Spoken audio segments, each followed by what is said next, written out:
was a middle-ranking officer in the KGB called Vladimir Putin, who was the KGB man sitting in Dresden, just south of Berlin. 2 years later, I was at NATO headquarters in a senior military role, and I attended what was called the North Atlantic Cooperation Council on the 20th of December, 1991. And that was an outreach, really, to the countries of former Warsaw Pact, including the Soviet Union. They were all around the table. And about halfway through that meeting, the Soviet ambassador asked if he could be excused for a moment to take an important telephone call. And he left the room, came back about 10 minutes later and said, "I have an important announcement to make."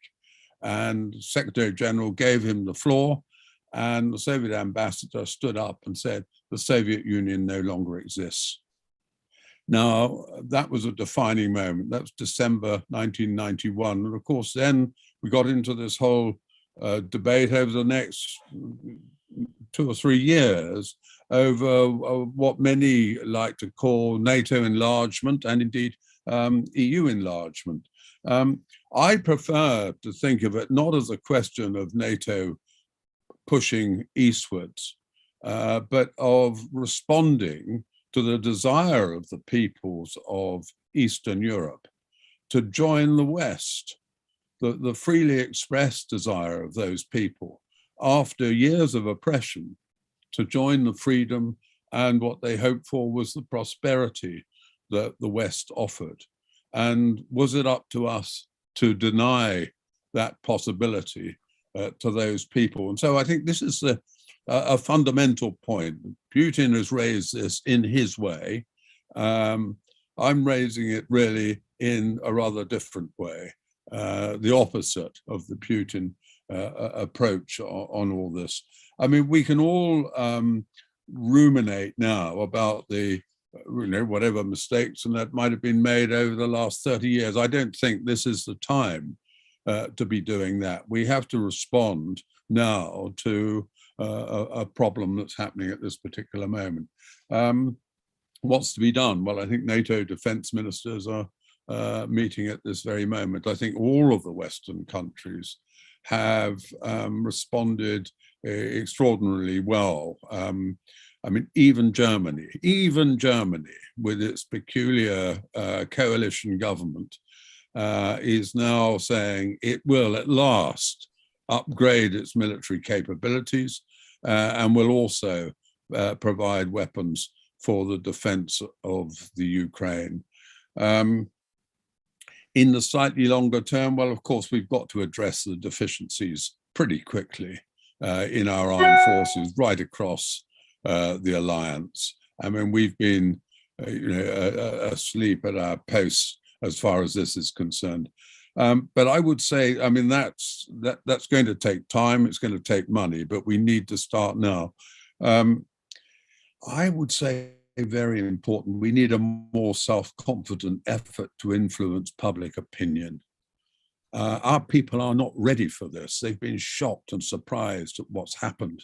I mean, we're all sitting looking at these sorts of problems all the time, but for most people out there, this has shaken them out of their complacency and thinking, oh my goodness, could we really go to war? And I think we need to explain, again, particularly to a younger generation, about the enormous benefits that we have from Western democracy and the market economy systems that we have in the West, and how that needs to be defended because it's very open to assault. We haven't yet, by the way, seen a mobilization of what I call the enemy within. The sort of Moscow-inspired peace movements and all of these sorts of things, but maybe that some stage will come.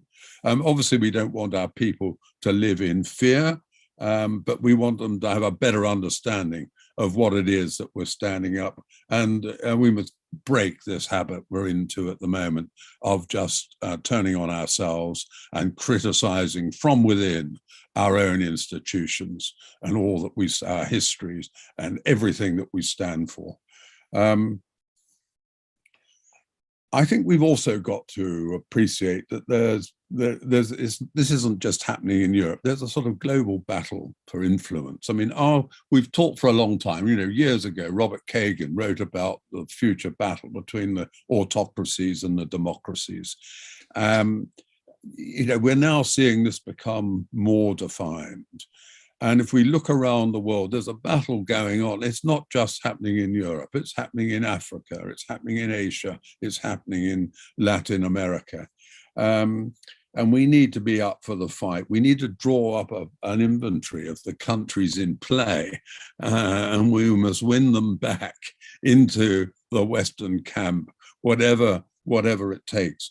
In particular, we need to reach out to what I would call the wavering friends. Now, I don't think Turkey's really wavering, but as you will all know, I've long talked about the need to get Turkey fully back on board, and Turkey could have played a more pivotal role in perhaps avoiding where we've got to in terms of this present crisis in the Ukraine. I think Turkey has a lot more to offer, and we need to help overcome some of these problems which have distanced Turkey too far from our Western institutions. We need Turkey fully back on board. That means to say we need to be more sympathetic to Turkish interests.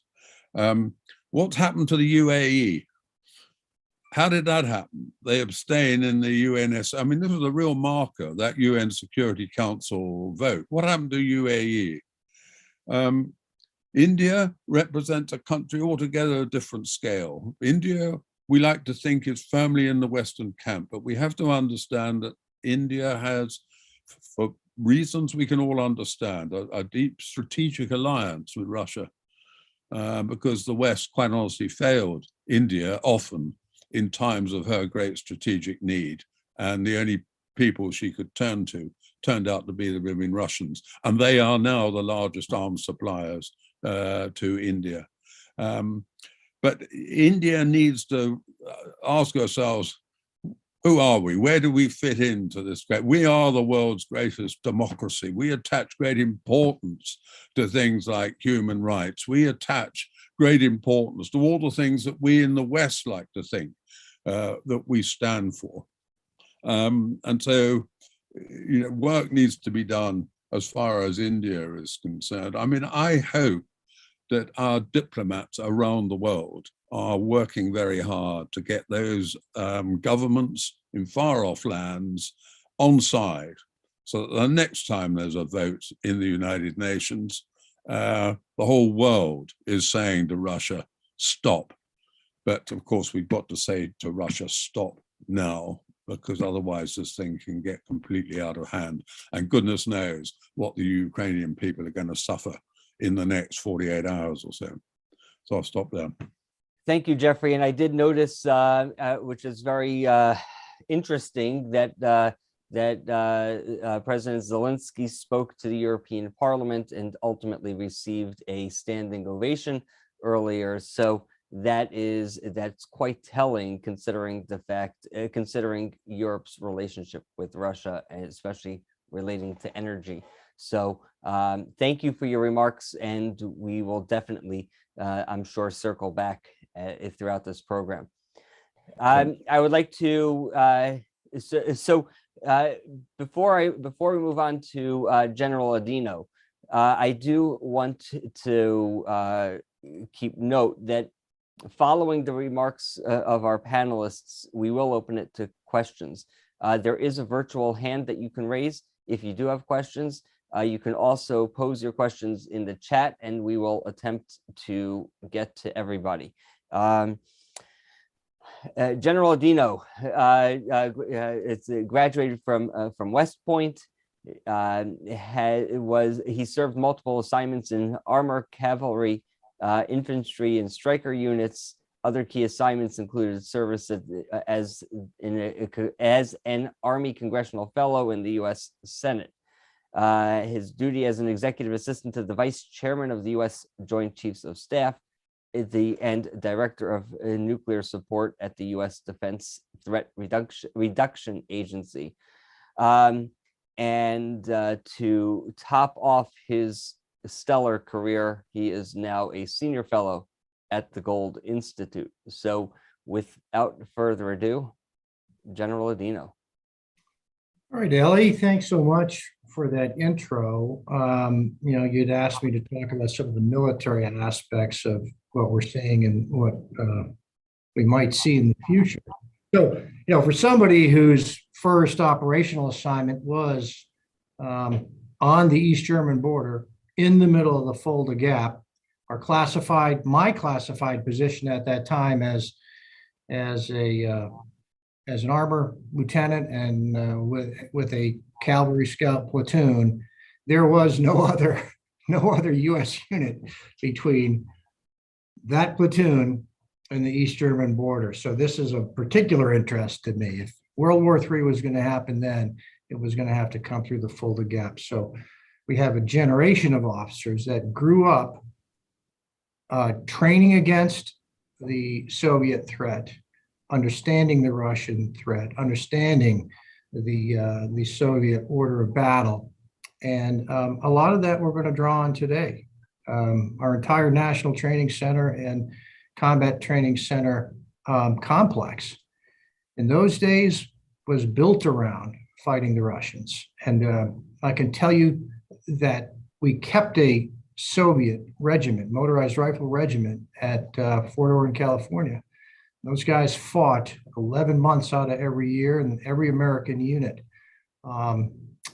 brigade level, at the brigade level and below, fought. Every operational unit fought there against this Soviet regiment, and they were highly trained. They wore Soviet uniforms. They fought on Soviet vehicles, and they used Soviet tactics, and that was as close to real combat as you can get. And so that generation of officers really learn an appreciation for maneuver warfare. And that's kind of how we look at these things. That's a long intro, but what I really want to focus on right now are three things. So first, you get into any discussion like this, you have to ask yourself, what is the vital national interest at stake? And we've talked before on a previous podcast that for the United States, it's an essential question, and it's an essential question for any nation in the West, and for Vladimir Putin as well, who is considering how much blood, treasure, and time we're going to commit to this. And I'll put this out there very plainly. The United States has always had a vital national interest in disrupting a unified political domination of the Eurasian landmass. To such a degree, this is serious enough, and to such a degree that the United States has 3 times entered Central Europe to prevent that from happening. 1917 we did, 1944 we did, and during the Cold War we did, and we kept significant combat power forward deployed during the Cold War to deter war. And it worked then, it'll work now. I'm not saying putting troops in Ukraine. We've got an insurgency there in the future, a resistance. Right now, we've got Ukrainian army that is fighting back and a resistance, both fighting valiantly, and they're fighting for their home turf. And with the object of war to break the enemy's will to fight, I just don't see the Ukrainians with their back against the wall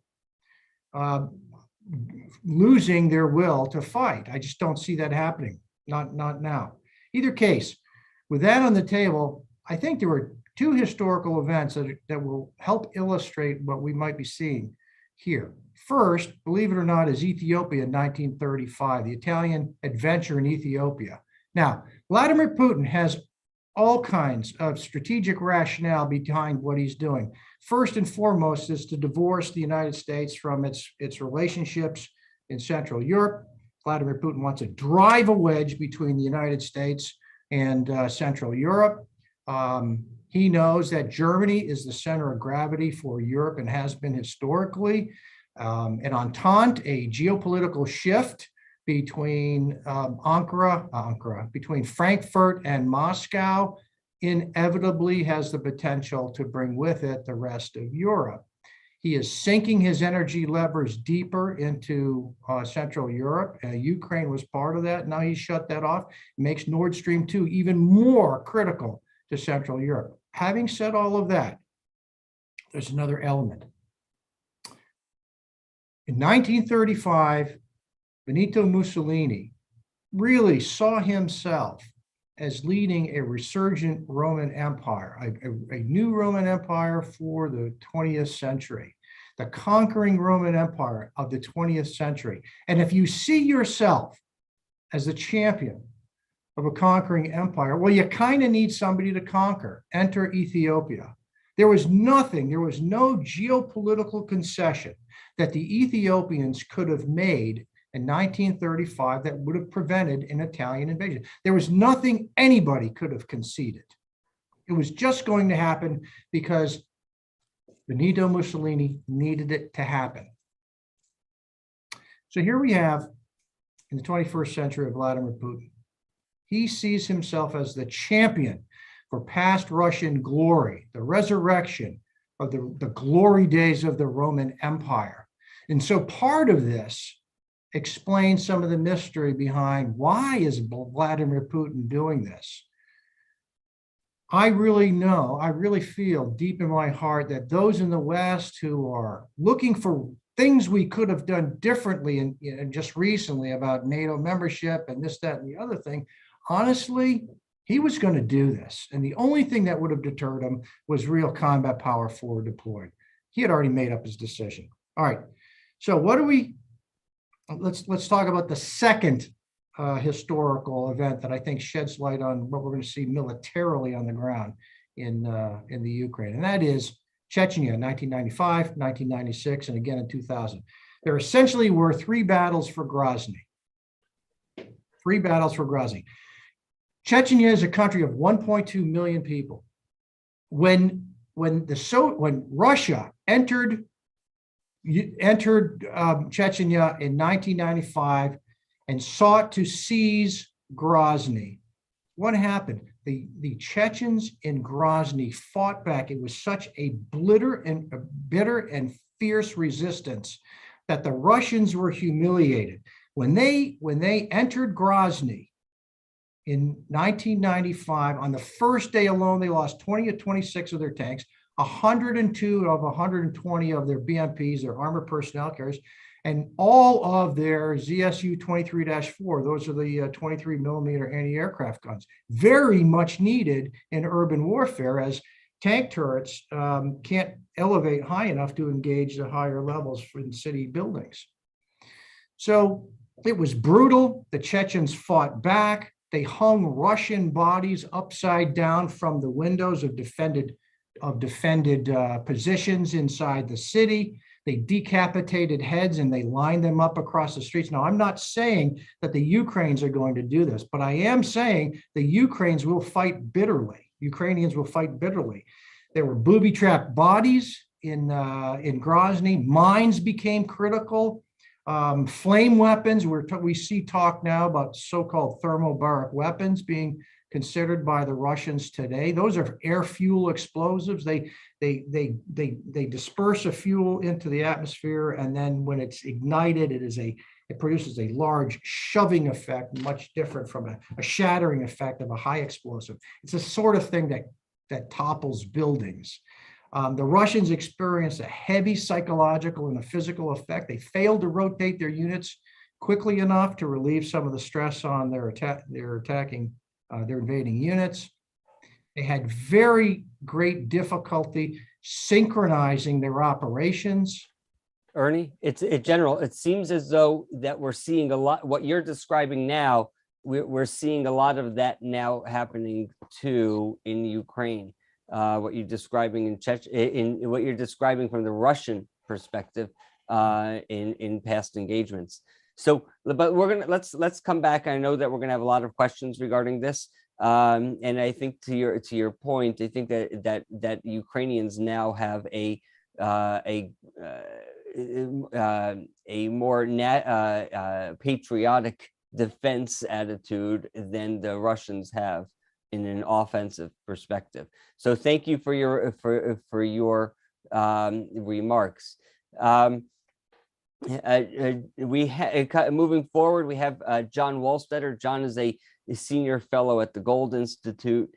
His primary areas of expertise are national security, foreign policy, and especially continuing on his family's work of the work of Albert and Roberta Wallstetter. Especially, he focuses on nuclear proliferation and has done much work with myself, many members of Congress, and others in government with regards to missile defense. He's the author of Sleepwalking with the Bomb, which I highly recommend everybody go out and find and read. John, the floor is yours. Please unmute yourself.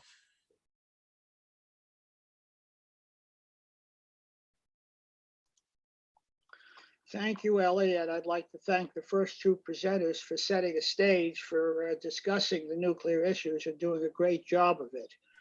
Because the first thing you think about is, why are we talking about possible nuclear exchange? And I would say that had we properly armed the Ukrainians even a year ago, mostly with the Javelin anti-tank system, which is the kryptonite, I think, in this one, the way the Stingers were in Afghanistan, because there they were shooting down relatively low-flying choppers.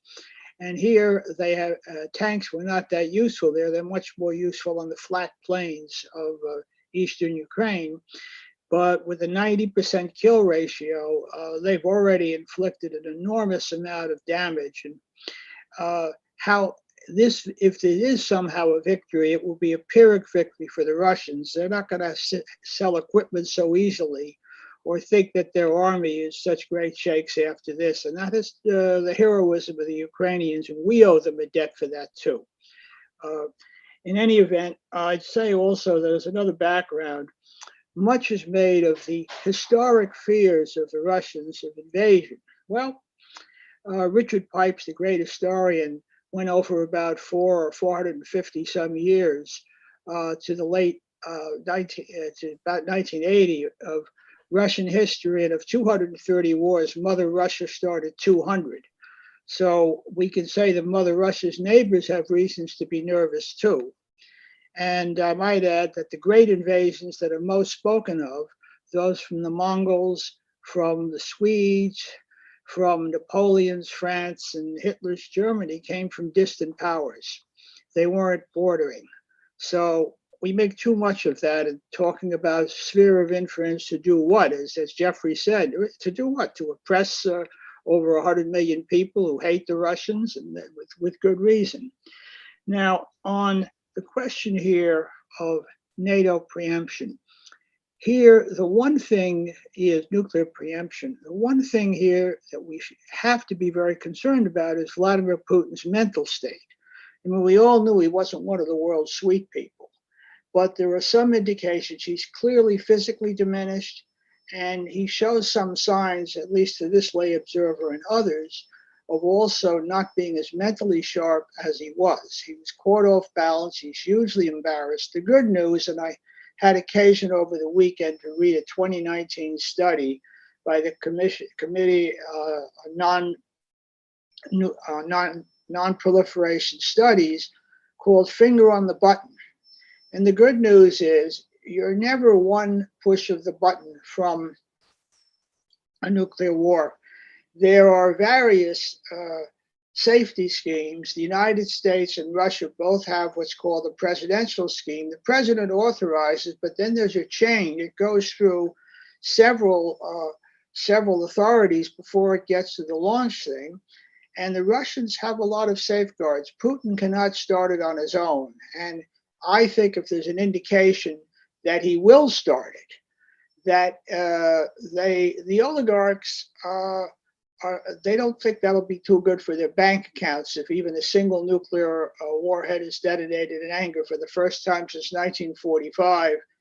And they will give, to borrow George Bush's term of endearment, Pooty Poot the booty boot, if they think he's going to do that. And I also say that there's not assurance that even the rank and file would carry out an order like that without anything showing some sort of strike. In 1983, there was this 5 missiles were reported as heading for Russia, and this one guy supposedly saved the world. He certainly saved a lot of people.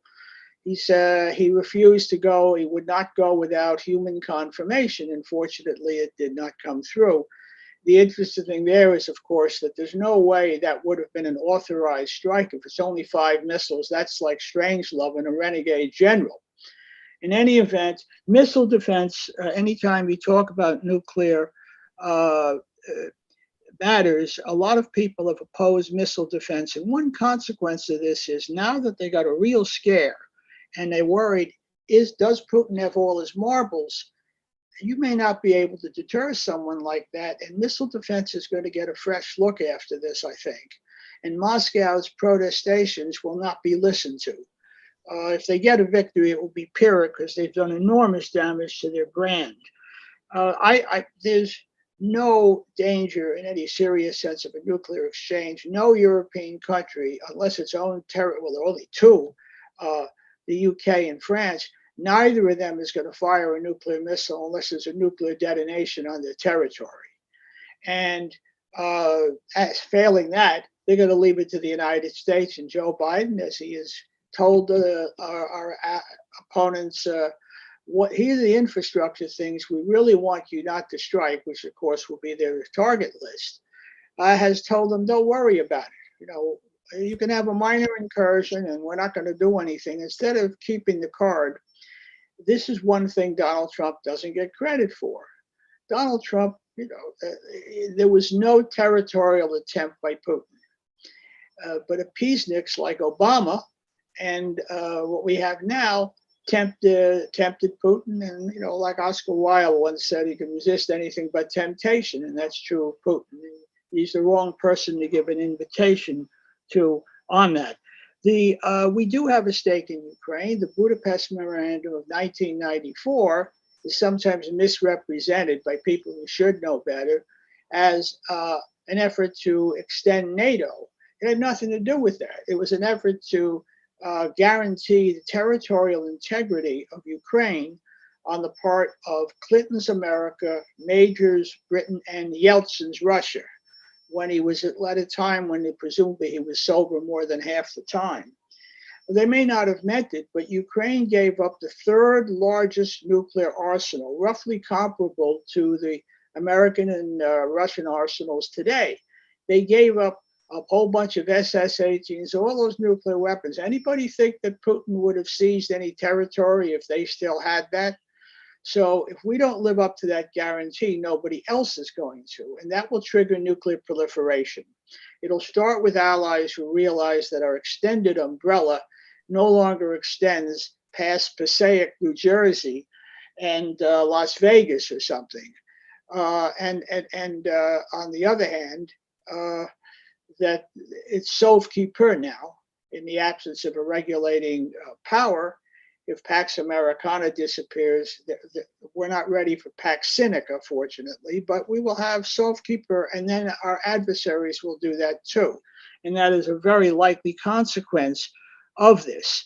I think that you cannot guarantee, of course, that there couldn't be an all-out war. Most of the assumptions, when you read or listen to the press, it's either no nukes or everybody launches thousands. People who study this over the decades knew that the bolt from the blue was the least likely form a nuclear strike would take. And that doesn't mean it's zero, but I mean, you don't have General Curtis LeMay today. We have a bunch of people who play around with pronouns. And then I would say, Western appeasement has shown that it doesn't work with this.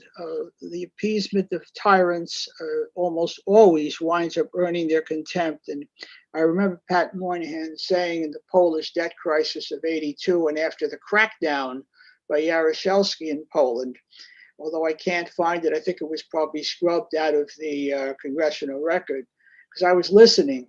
I was down on the Hill that year, and I was listening from upstairs, and he said, we court great danger when we invite the contempt of totalitarians. And we have now in Biden, someone clearly diminished mentally and physically, and a cackling loon of a vice president who's even worse.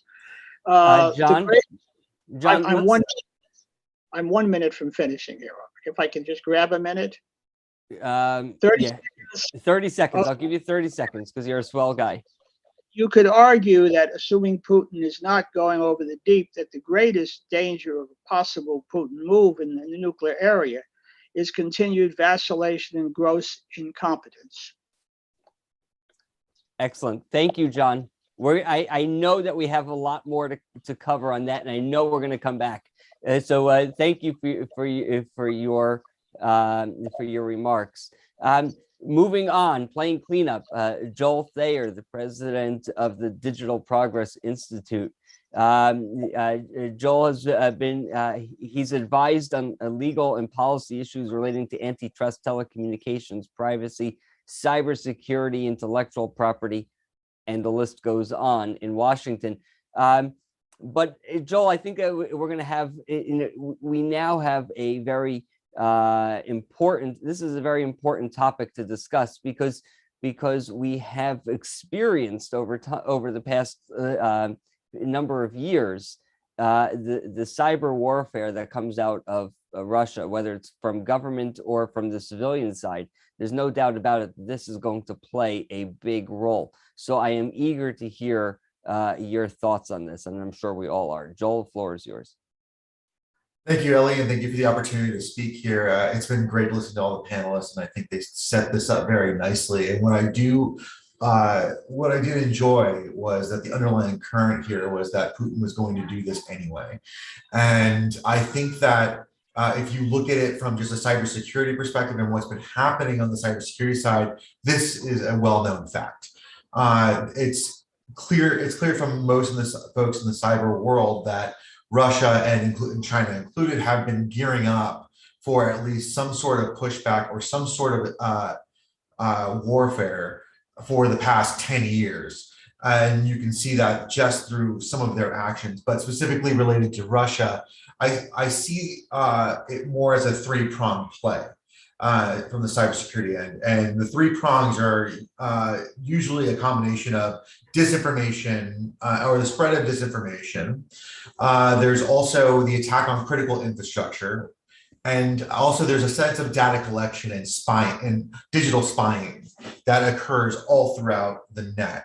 So I'll take all of these in turn and stay well within that 7 minutes because I know that we are trying to be very conscious of time. So on the disinformation front, it seems as if Russia currently is really worried not about what the governments are doing, but what individual companies are doing, particularly American companies. So if you look at what companies like Signal provides, Signal is an encrypted service where you're allowed to text message, and it prevents peering eyes either from the company itself or anyone else. So part of the disinformation campaign that you saw out of Russia recently was that Russia was putting in state-sponsored hackers were putting into the ether a level of doubt as to the encryption measures that Signal was going to take, and that it was actually hacked.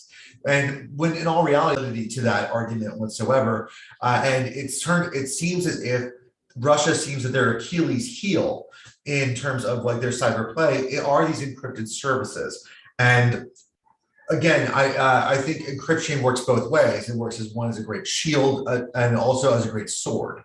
So, and to put and this goes nicely into the attack on critical infrastructure. So we saw that as we get more and more, as more of our public utilities get more and more integrated onto the net, and we start relying more heavily on a lot of these services, you see that if you have an access point into that critical service, you can then control that critical service. So a great example of this, and one that's more Russia specific, is Colonial Pipeline, the Colonial Pipeline hack, where there was a bunch of cyber hacks that were oriented towards oil facilities and essentially trying to redirect and interrupt a lot of the exchanges that were happening in the oil markets, which completely shut down entire portions of the country's oil supply when in all reality, there was no oil shortage. So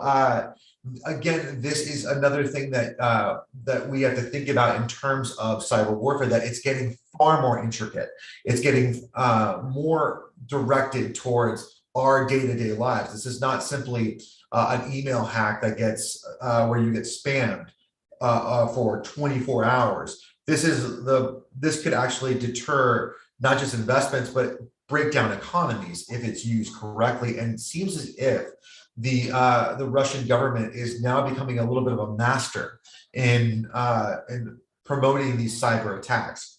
The last bit, and I'm going to basically outline all of this as a holistic approach. The last bit is you saw you see data collection or digital spying, and you certainly saw that in the SolarWinds attack. The SolarWinds attack was basically an over-glorified data dump that was given, or data siphoning that was given to folks in the Russian government. And the issue with having a lot of these centralized data centers or data services is that the information is all in one spot. So if SolarWinds was a huge government contractor with a lot of federal agencies, including that of, I think with the DHS, Department of Ed. List any American department, they probably had a contract with SolarWinds, not to mention all the other private enterprises that also dealt with SolarWinds. So essentially, all the Russian government did was put a set of malicious code into their into that algorithm and sat and just waited as the data started coming in. And what the benefit for them was like, well, now we have access to very intimate and very private email exchanges and even data exchanges. And as anyone and I certainly defer to the good general on this, but the more data you have on your enemy, the more understanding that you have in terms of how they're thinking about cybersecurity, or even thinking about where they want to go next, basically gives you not just the leg up, but you win the war, because you can second guess. You don't even have to second guess. You will know exactly where they're going to deploy certain facilities. You are going to know exactly where folks get their oil, get their electricity, get their even communication service, and be able to jam it in strategic places. And I fear that the U.S. is falling behind a little bit on these on the cyber hygiene, mainly because we don't perform any real cyber hygiene when it comes to the government. And it's kind of the Colonial Pipeline and also SolarWinds exposed that American Achilles heel. And I think that Russia is simply waiting for all the sanctions to really go through on the American side before they really deploy anything. I am not of the mindset that Putin is a lunatic. I think he's very strategic.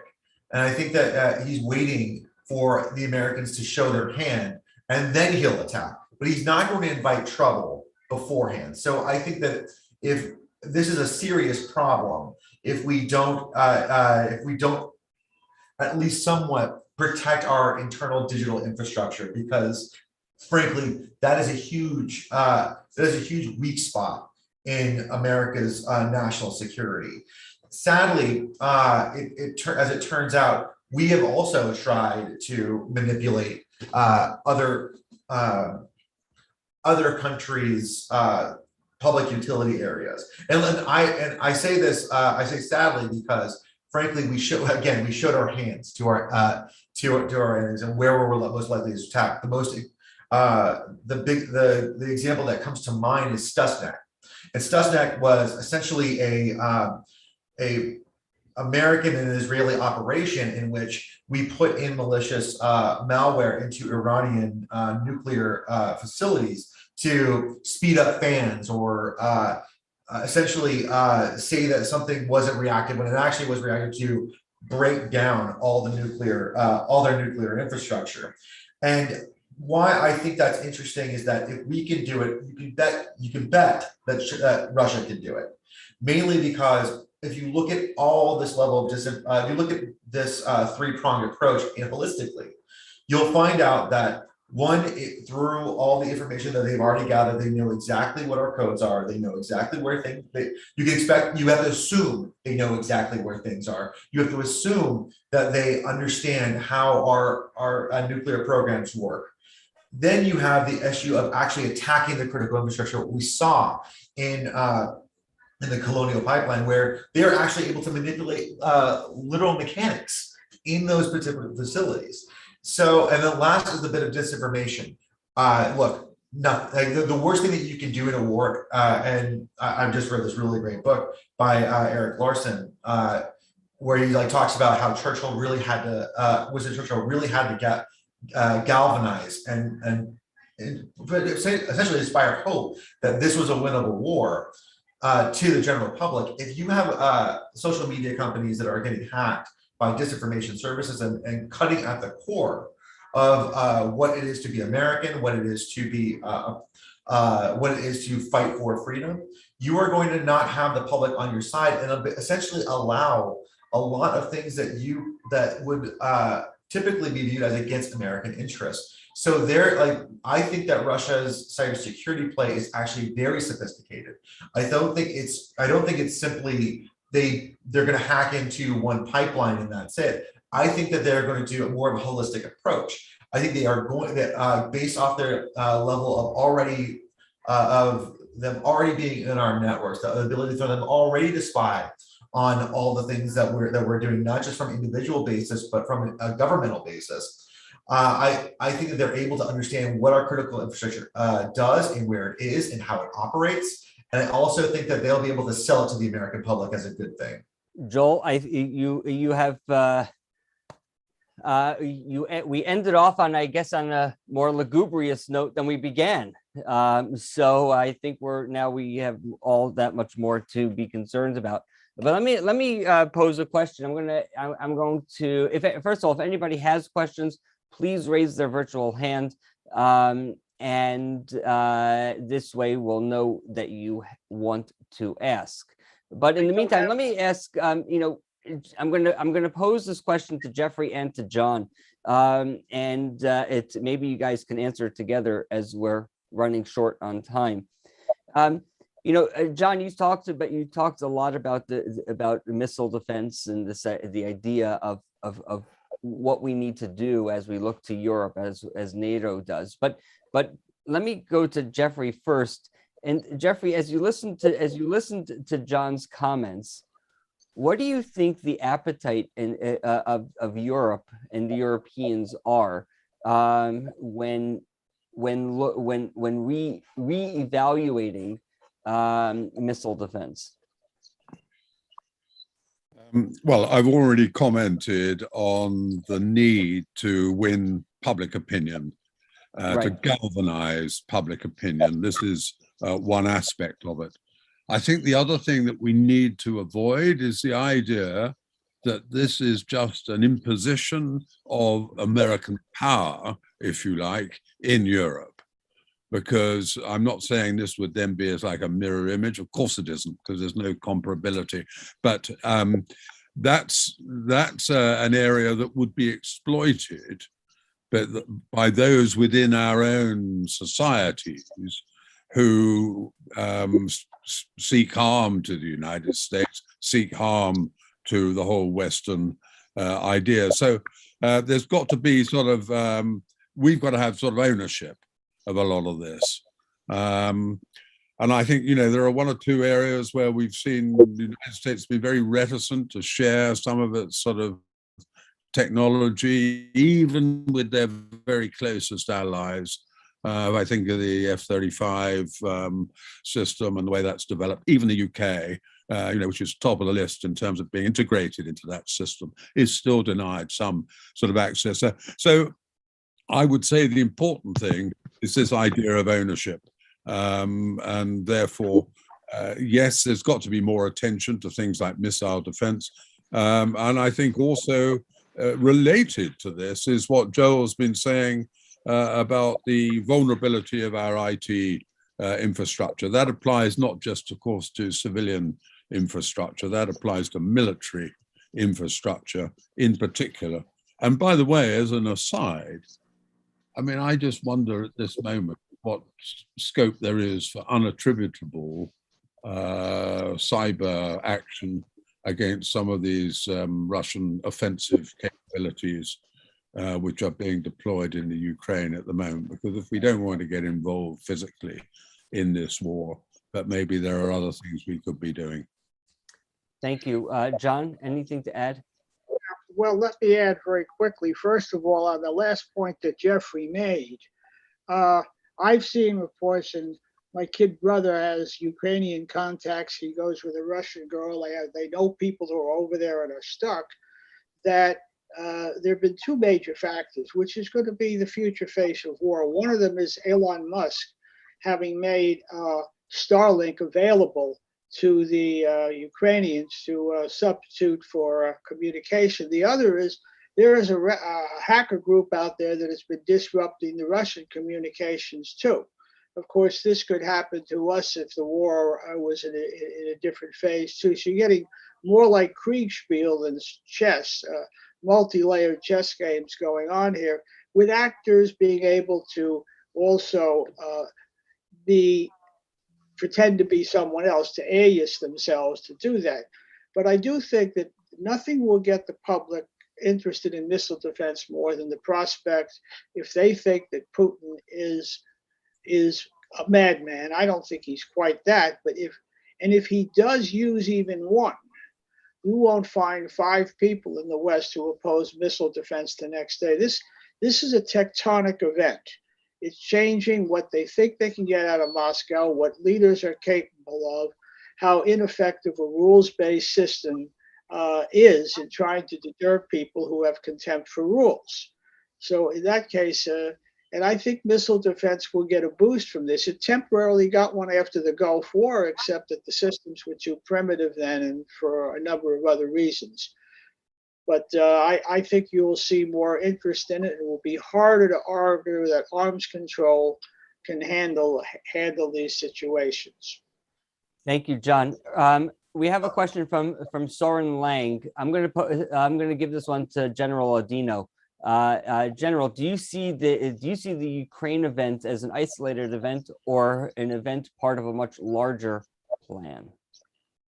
Well, as I mentioned earlier, there's a strategic objective here. Moscow's strategic objective ultimately is to displace the United States from its interests in Europe and to achieve a geopolitical shift between Frankfurt and Moscow and draw the rest of Europe with it. On a operational level within the NATO countries on the border with the Ukraine, I think if I was in Poland, I'd be concerned since Poland sits right along Central European plains. That is the highest speed avenue of approach into Central Europe. I think if I was up in Lithuania or Poland right now, sitting astride Kaliningrad, that is, the Russian enclave on the Baltic Sea, I think I would be concerned right there. Of course, any sort of Russian adventurism in either of those two directions would, of course, immediately invoke Article 5 of the NATO Charter. So none of that is to be taken lightly. I do see that information operations are very important. Well, that's an understatement in and itself, but I think Moscow right now is losing the information fight. And I think the Ukrainians are in fact winning this information fight. Russia lost the information fight during its operations in Grozny in the 90s. It's losing it here, and that's very important because as Moscow fails to get out its message, and we succeed in getting our message, not just here out in the West, but into the audiences in Moscow, in Russia, Vladimir Putin loses his own domestic support. That whatever he's got right now, and it appears he doesn't have as much as he would hope, all of that's at risk. And that's one of the 3 legs of the stool upon which you wage war. You've got to have the support of the population, the domestic support. That's the passionate component of a war effort. You've got to have the support of the government or the politics. That's the rational component. And then you've got to have the support of the military leadership. And that's the GIIS, the musicians of Mars. So you lose one of those legs and the war starts to go into disequilibrium. Thank you, General. We have another question. I'm going to, Joel, let's give this one to you. Do the Russians begin using crypto now that cryptocurrency, now that they've been restricted from SWIFT? Well, they've already have. So so again, the value of cryptocurrency is its encrypted nature, and encryption, as I said before, it can be used both as a shield and as a sword. When you saw that in the SolarWinds hack, when the hackers were trying to get a ransom, they wanted the ransom in cryptocurrency so as to not to be tracked. I do see that as the next war field, but I would like to actually respond in two parts to what the good general said and also what John was referring to in terms of Starlink. And this links back to, I think, relationships with China. And so as you see, Russia and its IT infrastructure is really based in Chinese infrastructure as well, with Huawei being a very significant player. Huawei is very interesting because going back to using encrypted measures, Huawei has middle boxes that can actually deflect a lot of VPNs and encryptions to basically show folks who they are and who's operating on the net. So that is where you have the interest of Starlink, where Starlink can provide that alternative, that market alternative for Ukrainians and Russians to both use encrypted service like Signal, encrypted services like WhatsApp to get messages across. And this goes back to what General Andino was saying, at least what I interpreted him to be saying, which was something that I, again, reading this Spun in the Vial, I feel like I'm on an Eric Larson book tour, but the big issue there is really the big issue that I think the general is referring to is getting a positive message out and getting it to the world. What is actually happening? You can't do that if you have a infrastructure that is built specifically for the state-sponsored government to promote things that they think should be promoted, but demote things that they think they should be demoted, which is why having private companies go out there and provide an alternative is a good positive message there. And I think if you want to use cryptocurrency, the coin flips both ways. It's not simple. Like if you want to enter onto a cryptocurrency market, it's not as, I think that it would be a failure of Russian understanding as to what cryptocurrency does. And in that I think they would overestimate how useful it is to advance their campaign when Americans can do basically the same thing and completely disrupt those different those types of transactions. So will Russia use crypto? Absolutely. I'm not sure how that play out. I don't think it'll play out very well, and I don't think that it'll yield the fruits that or bear the fruits they think it will. I think that both John and the general are right in terms of you're starting to see market players come in and basically provide alternatives to get positive messaging out. Enforces this idea of American values, human rights, civil liberties, and I think that's ultimately one way of advancing this. One way of deterring a lot of like these Russian aggressive moves. But I'm sorry that I detracted a little bit from the initial question, but I thought what the general and John brought up was just very fascinating and very good point. Thank you, Joel. So we do have a couple more questions, but I do want to remind everybody to go to the Gold Institute website, goldiis.org. You can read more. I know John's writing a lot. Jeffrey is writing more about what's happening right now, and all of that can be found on our website. And certainly, of course, without a doubt, you can also support the Institute via our website. Jeffrey, let me ask you a question. This one's coming from me. With all of the current events that we see happening in Ukraine, the general sentiment across the various different borders in Europe, Is this a boost for NATO or a boost for a European military, which obviously we've been talking, Macron, that's, Macron's dream is to have a European military. But is this a boost for one over the other, or it has zero impact whatsoever? At the moment, it's a boost for NATO. And I'm pleased that at the moment, the messages we're getting from capitals are one of unity. But mark my words, if things settle down, then this whole question of European defense and European strategic autonomy will raise its ugly head again. Don't forget, the European Union sees every crisis as an opportunity to advance its own interests. So at the moment, things have dampened down. I hope people will get the message that it is NATO, and we've been talking for so long about the need to reinvigorate NATO. And I hope people will understand more that NATO is not just a United States institution. NATO is a United States and European institution, or a North American and European institution. And we all have our roles to play in this. So I hope they'll become great. But NATO needs to inculcate better understanding of all of that. But at the moment, the Europe thing's just done, but mark my, it will come back, I'm afraid. When things have died down, they get talking about this. They say, "Oh, the hour of Europe has come. We need to stand on our own feet," and all this sort of nonsense.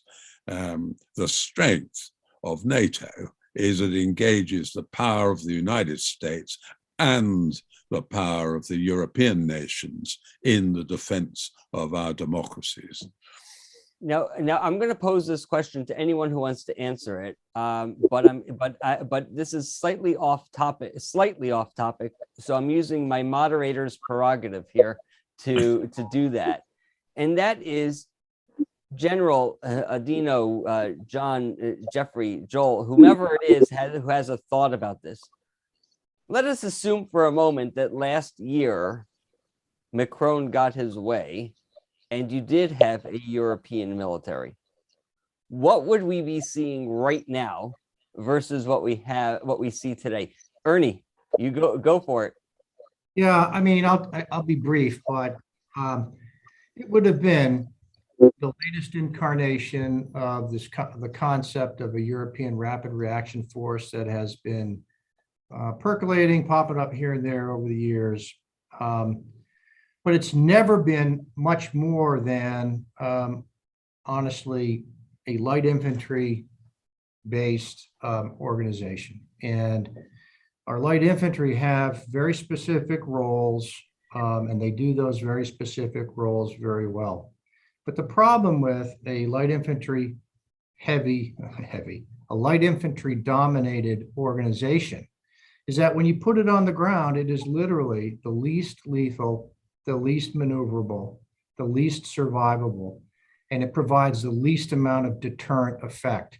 Nothing since the invention of dirt has had more of a deterrent effect on the ground than heavy combat units forward deployed.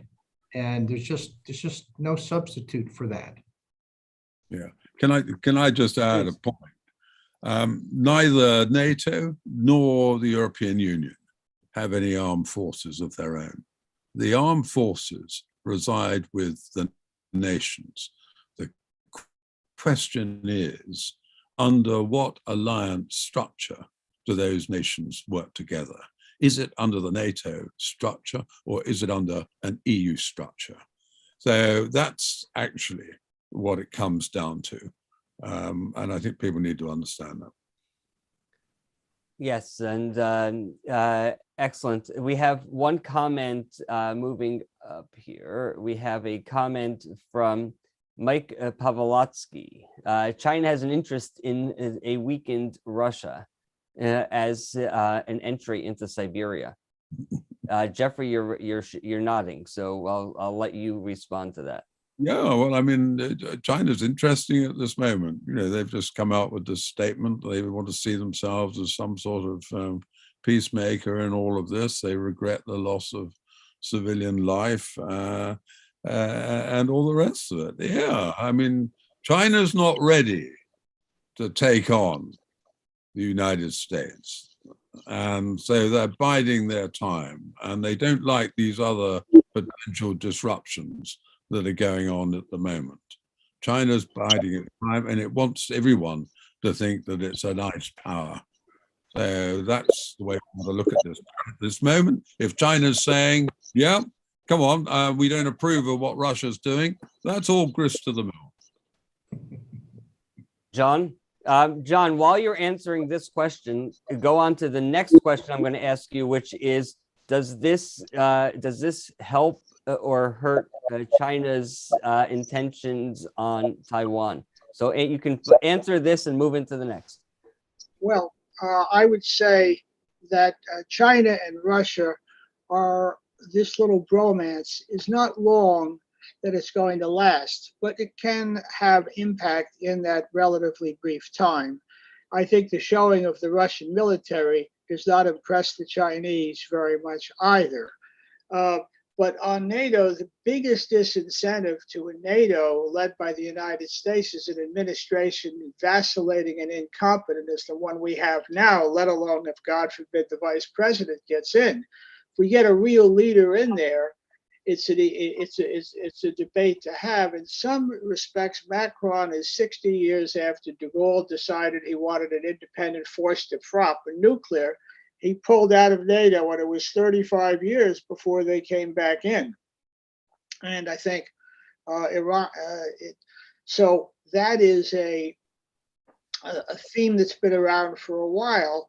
And here, though, I think the Europeans got a scare because they know that Biden isn't going to do very much. And they've all stepped up. I mean, look, when you get Switzerland abandoning neutrality, even verbally, when you get Sweden and Finland telling the Russians, go flipping the bird to them, they have really been scared straight for a time. And I think this is going to be a big factor. Now, on China, Taiwan, if this thing ended well for Russia, it would have been a very large incentive for the Chinese to try something at Taiwan.